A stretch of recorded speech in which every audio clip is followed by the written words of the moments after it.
தமிழ்நாடு அரசினுடைய ஊரக வளர்ச்சி மற்றும் ஊராட்சி துறையின் மூலமாக ஒன்றிய அளவில் காலி பணியிடங்களுக்கான விண்ணப்பங்கள் வந்து வரவேற்றிருக்காங்க. என்னென்ன வேலை அப்படின்னு பார்த்தா, ஈப்பு ஓட்டுநர், பதிவறை எழுத்தர், அலுவலக உதவியாளர், இரவு காவலர், இந்த 4 வகையான பணியிடங்கள் வந்து அந்தந்த மாவட்டத்தில் இருக்கக்கூடிய ஒன்றிய ஆஃபீஸில் இருக்கக்கூடிய காலி பணியிடங்களை பொறுத்து அந்தந்த மாவட்டத்தின் வழியாக வந்து அப்ளை பண்ணலாம். இதற்கு அப்ளை பண்ணுவதற்கான கல்வி தகுதி என்ன அப்படிங்கிறத நம்ம பார்க்கலாம். ஃபஸ்ட்டு வந்து ஊதியம். ஈப்பு ஓட்டுநருக்கு 19,500 முதல் 71,900 வரையும் சம்பளம் தராங்க. பதிவறை எழுத்தர் இந்த பதவிக்கு 5,900 58,500 வரையும் சம்பளம் தராங்க.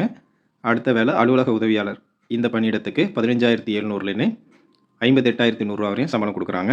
அடுத்த வேலை இரவு காவலர் இந்த வேலைக்கு 15,700 68,100 வரையும் சம்பளம் கொடுக்குறாங்க.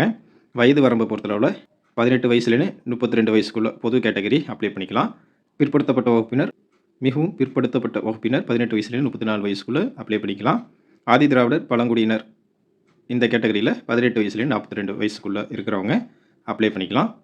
அதே போல் கல்வி தகுதியை பொறுத்தளவில் ஈப்பு ஓட்டுநர் பதவிக்கு 8ஆம் வகுப்பு தேர்ச்சி பெற்றிருக்கணும்.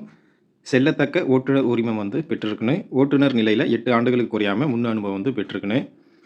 பதிவறை எழுத்தருக்கு 10ஆம் வகுப்பு தேர்ச்சி பெற்றிருக்கணும். அவங்க வந்து வேலைக்கு அப்ளை பண்ணிக்கலாம். அலுவலக உதவியாளர் வேலைக்கு 8ஆம் வகுப்பு தேர்ச்சி பெற்றிருக்கணும். மிதிவண்டி ஓட்ட தெரிஞ்சிருக்கணும். இரவு காவலர் பணிக்கு தமிழில் எழுத படிக்க தெரிஞ்சிருந்தால் போதுமானது. விண்ணப்ப கட்டணத்தை பொறுத்த அளவில் ஈப்பு ஓட்டுநர், பதிவறை எழுத்தர், அலுவலக உதவியாளர், இரவு காவலர் இந்த பணிக்கு வந்து பொது கேட்டகரி பிற்படுத்தப்பட்ட வகுப்பினர், மிகவும் பிற்படுத்தப்பட்ட வகுப்பினர் 100 ரூபா வந்து செலுத்தணும். ஆதி திராவிடர், பட்டியல், பழங்குடியினர் வந்து 50 ரூபா செலுத்தினா போதுமானது. இந்த வேலைக்கு அப்ளை பண்ணுவதற்கான கடைசி நாள் 30/9/2025. இந்த வேலைக்கான நிபந்தனைகள் என்ன அப்படின்னா, விண்ணப்பதாரர்கள் கல்வி தகுதி, ஜாதி சான்றிதழ், முன்னுரிமை சான்று ஆகியவற்றுகளுக்கு ஆதாரம் வந்து கண்டிப்பாக வந்து பதிவேற்றம் செய்யணும்.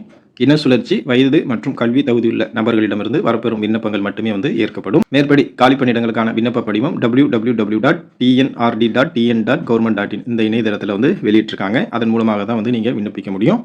வாய்ப்பும் விருப்பம் உள்ளவங்க அப்ளை பண்ணிக்கங்க.